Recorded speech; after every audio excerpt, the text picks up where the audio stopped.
Before we get into the video, shout out to our sponsors Subside clothing brand. Subside is a new, up-and-coming clothing brand established in Bristol that is looking to add something different with their clean designs that celebrate their roots. You can find the link to all their social medias in the description of this video. From the Terrace Podcast and Subside clothing brand, it's a match made in heaven. Support the boys, support the grind, shop Subside. Hello and welcome back to the From the Terrace Podcast and to another edition of Champ Talk. As you'll notice, the keener eyes of you, that doesn't even make sense, but what does make sense actually? Is it the keener eye?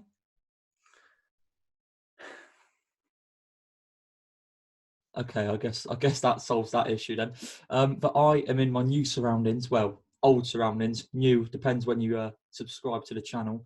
Got the mic set up, things are looking lavish. Look at that background. The championship title winners elect. No, maybe not in the background. Anyway, there's a lot of championship talk. There's a lot of championship to talk about, so we won't plague you with our terrible banter for too long. Regan, the first thing we want to talk about, the first thing on the agenda, it makes sense to talk about, is Sheffield Wednesday have finally hired a new manager. They have appointed Darren Moore from Doncaster Rovers, obviously formerly of West Bromwich Albion as well. Thoughts on Sheffield Wednesday deciding to make an appointment now when they've had some time to do it? And then thoughts on Darren Moore being the man who takes the job? Don't see why now out of any time is the right choice. I thought they would have been looking straight after Gary Monk, etc., but obviously not. They somehow liked what, I don't know, did they like what they were doing after Gary Monk? I hope not, because that's a bad mindset. But yeah, they brought a manager in to oversee them in the last 10 or so whatever games, and yeah, he's an alright appointment. He almost saved West Brom when he was in the when they were in the Prem, and he's obviously doing a really good job with Doncaster at the moment. He's got them in the playoff spots. Yeah, I don't really have too much to say about it. I think it's a wise appointment for Sheffield Wednesday. He's got experience of trying to rescue a team from relegation, and I think he's still quite a young manager. And I think that if he does manage to save them and get a transfer window or so, which he kind of did at West Brom, and it kind of worked before but I'm got to be honest, I'm still kind of baffled why they sacked him when they did. Maybe could get him higher up the table, because they do have some good players in their team, and I think they could, with him in charge the whole next season, depending if they do stay up, could see themselves a lot more safe at this point of the season come next season. Yeah, I think I agree with you on why now at any time is the time that they've made the appointment. It makes little sense, because you feel like if you're going to wait this long to take this time to make an appointment, they would have just stuck with Thompson till the end of the season rather than make the appointment now mid-season. But I personally think it was them trying to go down the right route of doing a longer process to find the right manager.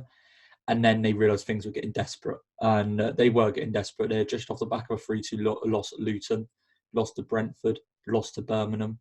It was looking poor, and it was looking like Sheffield Wednesday could end up cutting themselves adrift at the bottom of the table. So they've gone for Darren Moore. I'll tell you what, not an appointment I don't think was on any of the betting odds lists or anything. Not one that I think that me and Regan expected particularly.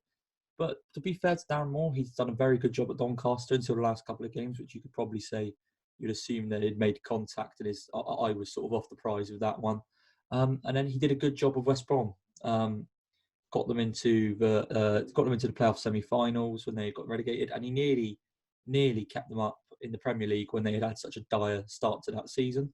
So he's got a manager of decent pedigree. He's a young manager though, and you'd think he's going to be a long-term manager as long as Chanzeri puts any sort of trust in him.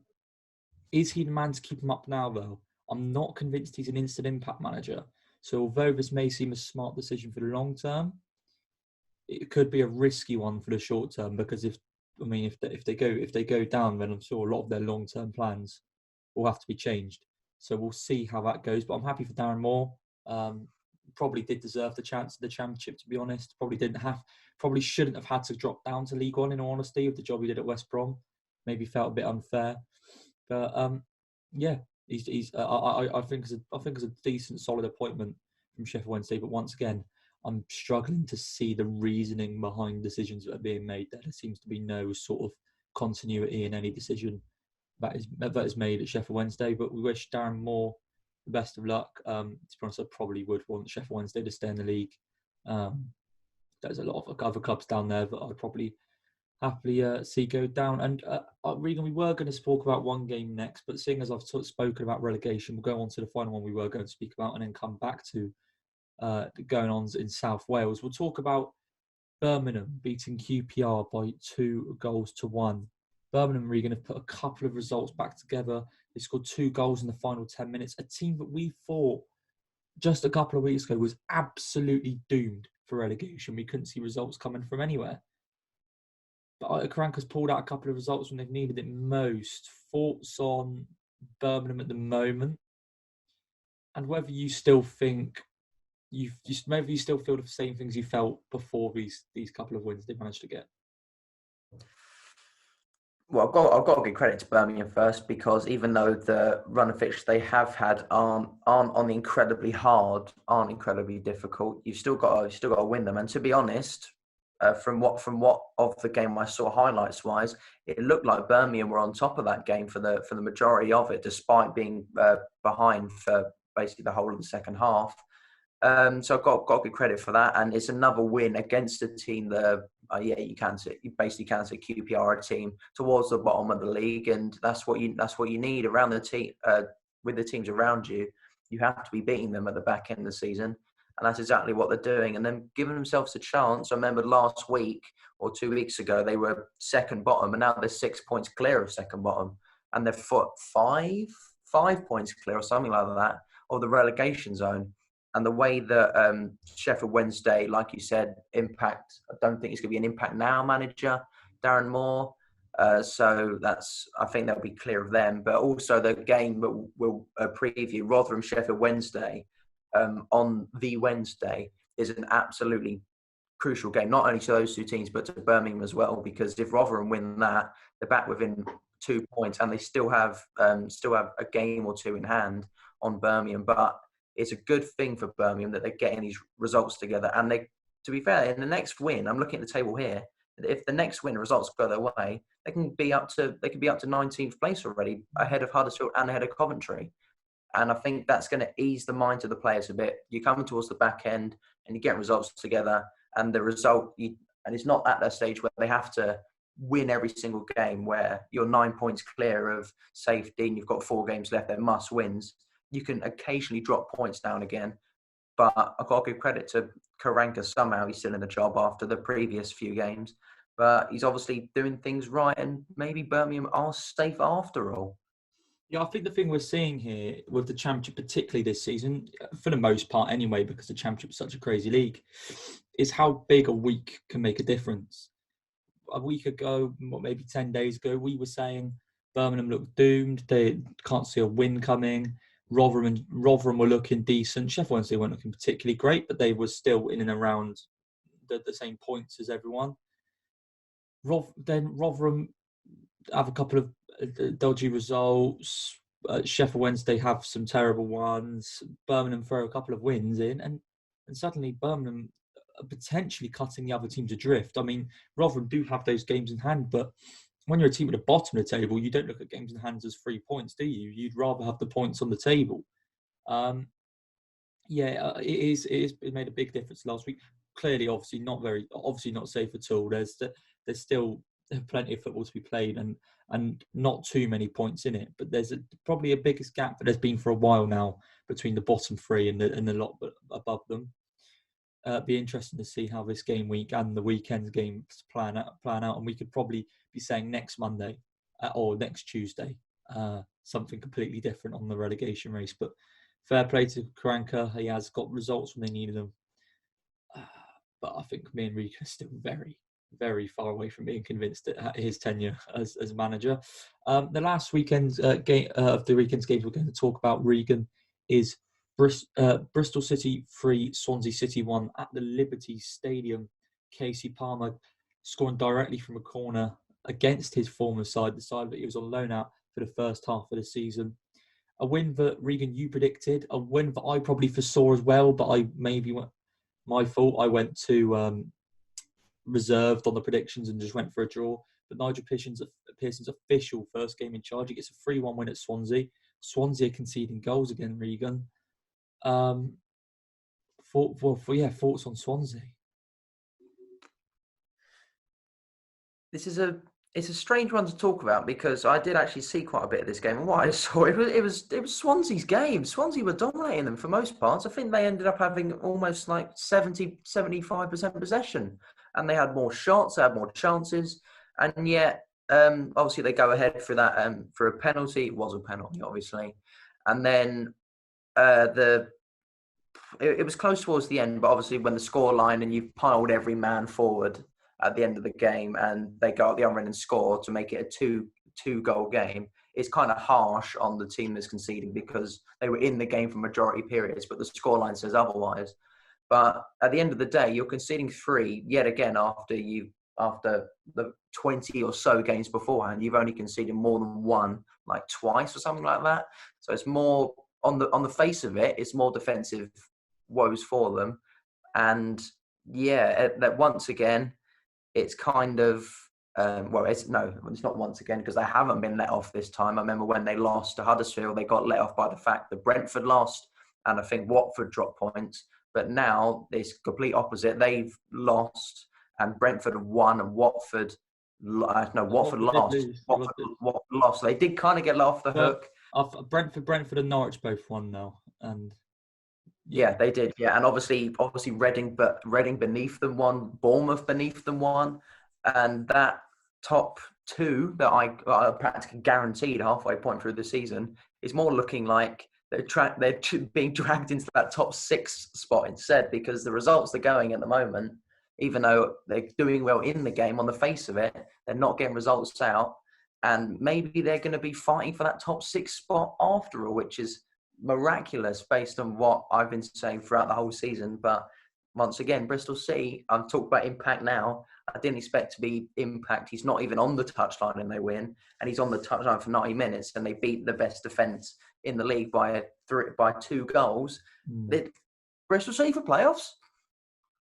Yeah, right. I'd hold your horses on that one. On Swansea, I think things a bit harsh saying they may be potentially dragged into just a top 6 race. They're still only 4 points behind Brentford with 2 games in hand. We spoke about games in hand and you'd rather have the points on the table.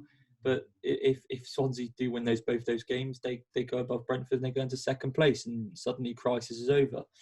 But with the form they're in at the moment, the thing that you always guaranteed Swansea would do is keep clean sheets. They're winning so many games by a single goal. And they've conceded 4 to Huddersfield. They conceded 3 to Bristol City. And they face Stoke in the week. There's no guaranteed points there. I think Swansea are probably just hoping. In honesty, I think most teams have put their hands up and said, unless Brentford beat Norwich this week, Norwich are going to run away with that championship title. So Swansea, I think personally, will be hoping that Norwich beat Brentford, and that if Swansea do slip up in the week, there's a good chance that Brentford won't make too many points up on them. It's Swansea. The concern is he's going to have to get that defence playing. And we've seen I've seen over the weekend comments from Steve Cooper that said he should be telling his players to put fatigue to one side. Now that's a very concerning comment I hear coming out of that camp, because is that the sort of excuses we're hearing as soon as things start to go against Swansea? I don't think Steve Cooper quite knows how fatigue works, but players don't be fatigued on purpose. It's more of a physical construct, Steve. So I don't think you can put fatigue to one side. I think you should have to overcome it, and you have to try and do your best at dealing with fatigue. You can't just say, stop being fatigued, can you? It's a bit of a silly comment from Cooper. And you think maybe that's a leak to the mind of what's going to potentially happen there. Could they potentially start to fall apart? I think it's too early to say that yet, but there's little cracks for showing up at Swansea. Anyway, Regan, let's get into predictions. How did we do?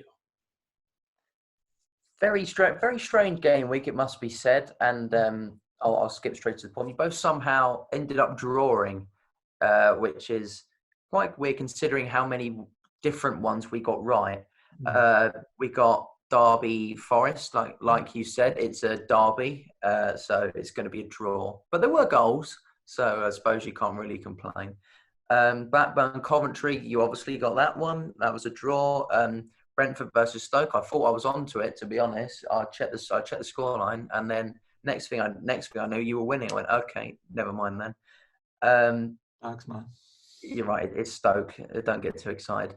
Luton Sheffield Wednesday. We both got right. Preston Huddersfield. I was in hindsight. I think you're a bit of an imbecile there going for Huddersfield, but oh well.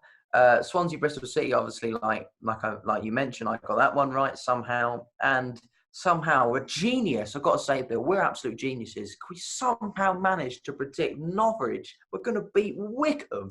We are geniuses. Must be said. But enough of that gloating aside, because you should subscribe just because of our genius, really. Yeah. That was 5-5, if you were paying attention. And overall, it's 156 to 173. And because of that, I am going to celebrate by doing that. You never know. In the edit, I may just cut that one out. So he looks an imbecile and he's just staring into nothingness. You never know. You never know. Maybe I'll be kind. But yes, Regan does lead the predictions, as we are well aware. But there's always time, and there's another game week for Bill to catch up. So Regan, we'll start with tonight's games. This is being recorded on the Tuesday. The first one, little 7 o'clock kickoff.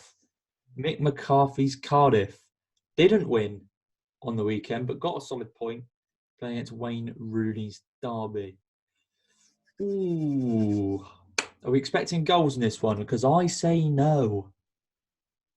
And I say you're correct. I don't really have much to say about it. I think Cardiff will win the game, and I don't expect, like you said, to be a high scoring, maybe a 1-0, 2-0 if you're lucky. So, nonetheless, that's a Cardiff win for me. Yeah, I think Derby didn't look too amazing against Forest in the Derby game, but they often don't look particularly great against Forest. Low scorer. This will be a Derby side to try and make it difficult for Cardiff. Cardiff know that. They'll probably score a goal from a corner. Do you know what I mean? It'll be. I'm going to just edge Cardiff on that one. Next one is Coventry Middlesbrough. Surprisingly tough one to call because actually you've got to give credit to Middlesbrough. They stopped the Cardiff winning run, I suppose, and whereas Coventry, it's so hard to predict at the moment because their just string of results is so unpredictable. I am once again, it's Coventry and it's a St Andrews, so I really predict them to lose. I'm not going to. I think it's going to be a bore or a 1-1 draw. He goes for a draw. Ooh, you know what? I tend to agree. We use a bit of common knowledge here, and we're going to go for a draw as well.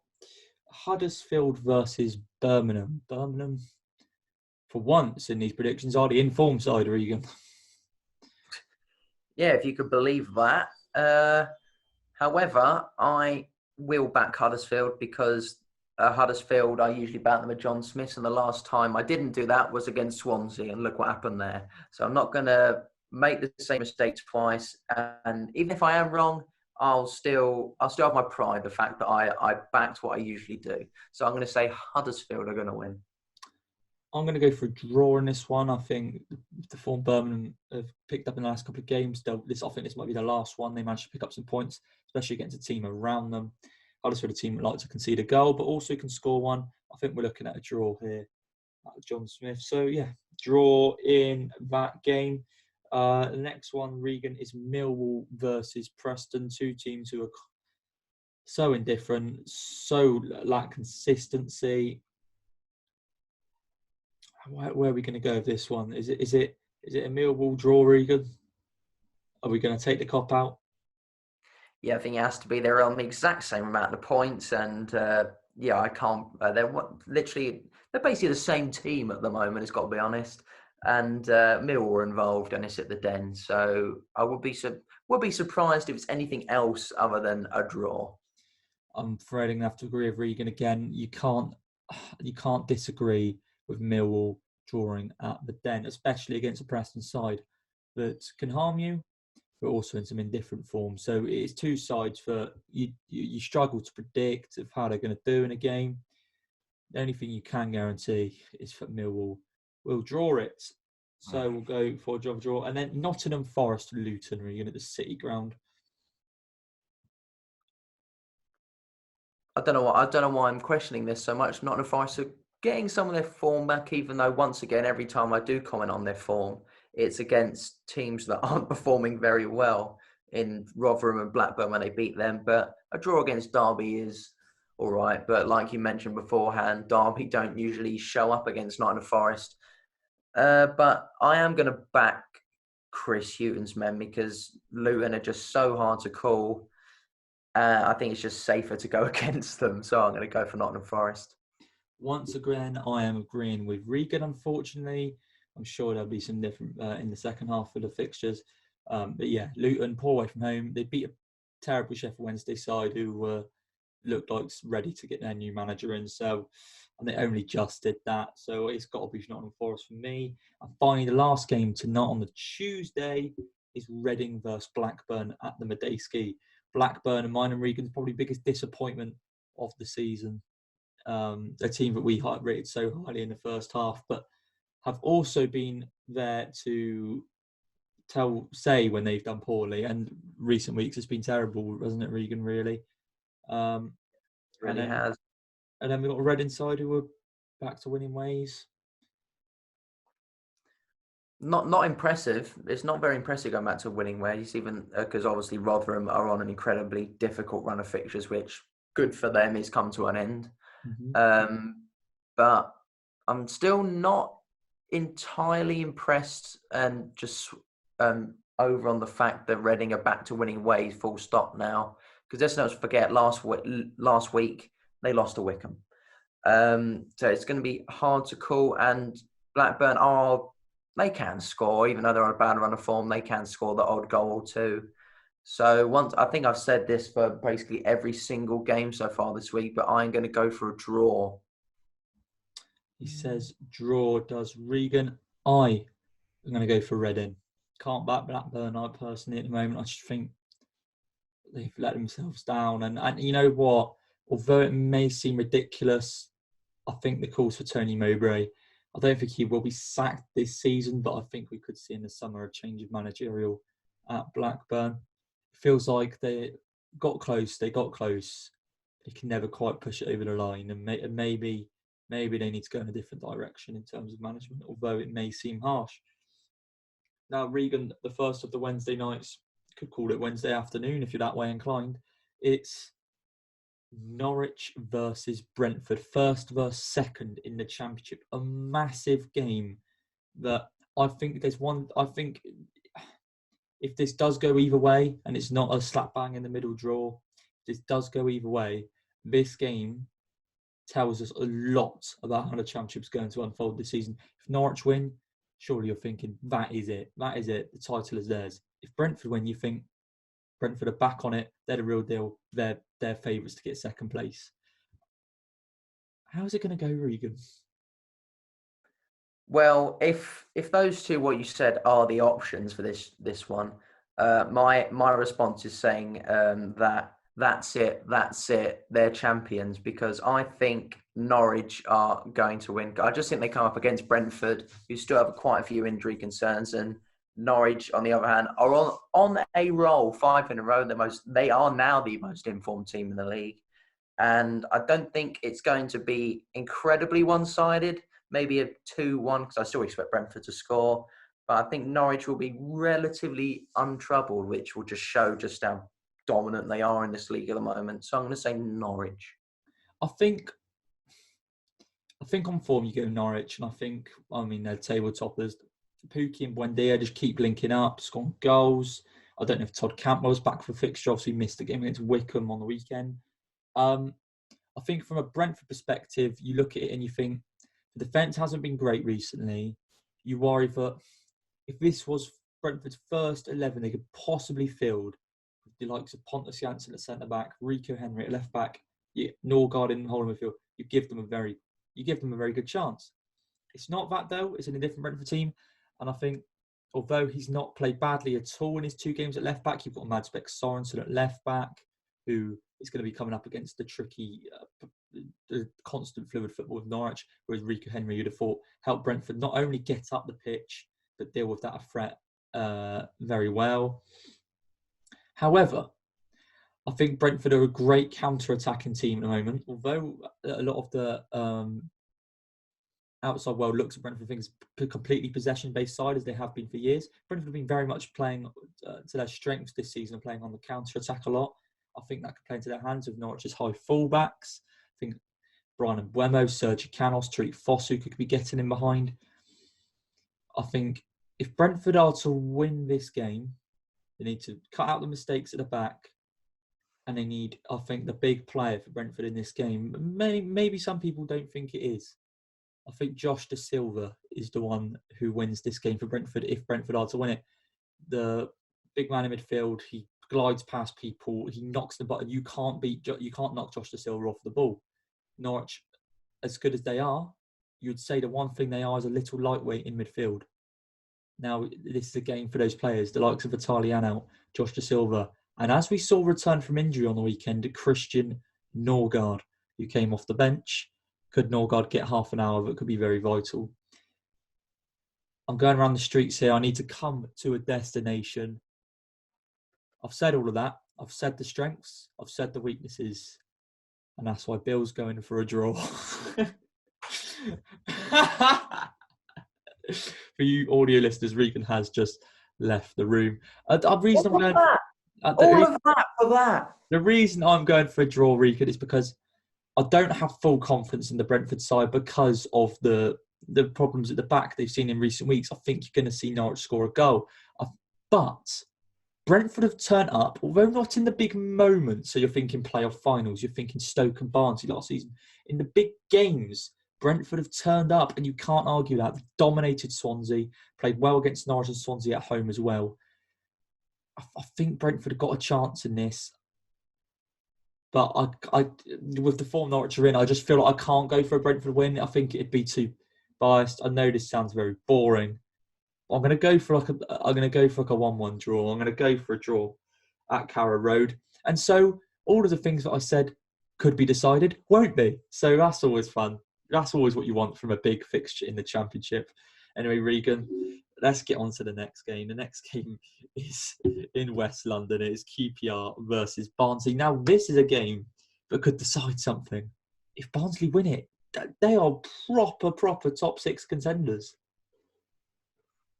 I'm so disappointed. I apologise. I want to go Brentford, but ever the pessimist in me can't do it. Pookie and Bundy are in too good a form for me to say it. Right, on to the more relevant West London team, it must be said. Not because, this game is, but not because of them. Because this, it's a spoiler for my prediction later on. But I think by the end of this week, this midweek fixtures, Barnsley will be in the playoff places. I'm going to say it. I think that QPR's run has come crashing down after they drew to Preston and then lost to Birmingham. So I can't really back them anyway. And Barnsley are on a very good run. And they beat Millwall, a very good team. And I think there's no stopping them at the moment. So I am once again going to back Barnsley. I'm going to back Barnsley too. Well, you can't argue with their form. Their form's brilliant. Points per game, I believe, at the moment they're in the top 6. They've got those games, a couple of games now. Barnsley just keep winning, and they're so good. And like me and Regan say, this is when you want to hit form. We're into March now, people. This is the form time, and Barnsley are top of the form table. So we're going to go for Barnsley win there, and like Regan said, QPR crashed down against Birmingham. They have their little 6-streak spell of the season where they think they're going to do all right, and they're not. We're going to next game is a little derby game. Ooh, a bit naughty. Watford versus Wickham. Regan. Is it not? Should just Watford winning it? Should we just move on? Maybe, because Wickham have got 7 points in the last 4 games. Is it possible? No, it's not. This could be the worst derby other than Palace Brighton in Watford Luton's the proper derby, but yeah. Yeah, it's Watford, isn't it? It's got to be Watford. Yeah, Watford win. 3 games to go. Bristol City, Bournemouth. Now, I think I know where Regan's predictions are going when he just said Barnsley could be making it into the top 6. Regan, you've spoiled it for already, but do you just want to confirm where you're going in this game? Definitely so. I think that Nigel Pearson is an Impact Now manager. We've seen that already. And Bournemouth, I mean, it's Nigel Pearson against Jonathan Woodgate, Harry Redknapp and Joe Jordan. Bristol City? I'm going to go for Bristol City too. I think this is the point where the first 6 or 7 games with a new manager, especially someone who gets impacts like Nigel Pearson, you just put an extra 50% on that team's head of just what performance you think they're capable of, even if it's above what you think their actual level is. Bristol City will beat Bournemouth at Ashton Gate, I believe. Couple games to go. Penultimate one, Yorkshire Derby. Darren Moore's first game in charge. Sheffield Wednesday versus Rotherham. He's going to be used to a Yorkshire Derby from his time at Doncaster. How can we see this one going, Regan? Is he going to get an instant impact? This is a game where Rotherham and Wednesday both need points. Yep, these 2 teams just walking losses at the moment, so it's a very hard one to call. Do I think Darren Moore is an immediate impact manager? I don't think so, no. I think it'll take him maybe 2-3 weeks, which maybe is a bit too late for Sheffield Wednesday, in all honesty. I'm going to say that Rotherham's horrible run of fixtures is over, and they did all right against Reading, I suppose, and now they come up against a much weaker team, must be said. So I'm going to give them the benefit of the doubt, so I'm going to say Rotherham. I like Rotherham, I really do, and I think they've given themselves a good account this season, and there's still time to go, but I don't think this is a fixture they win either. I think that Sheffield Wednesday nicked this, Regan, personally. Darren Moore have an impact. Just, that first game, even if it's not a direct impact for a load of 10, that first game, there's going to be some sort of buzz. They got their new manager in, and they've been waiting for so much time. Sheffield Wednesday to win that game. They've just got more quality on the pitch than Rotherham have. And finally, another big one, Stoke versus Swansea at the Bet365.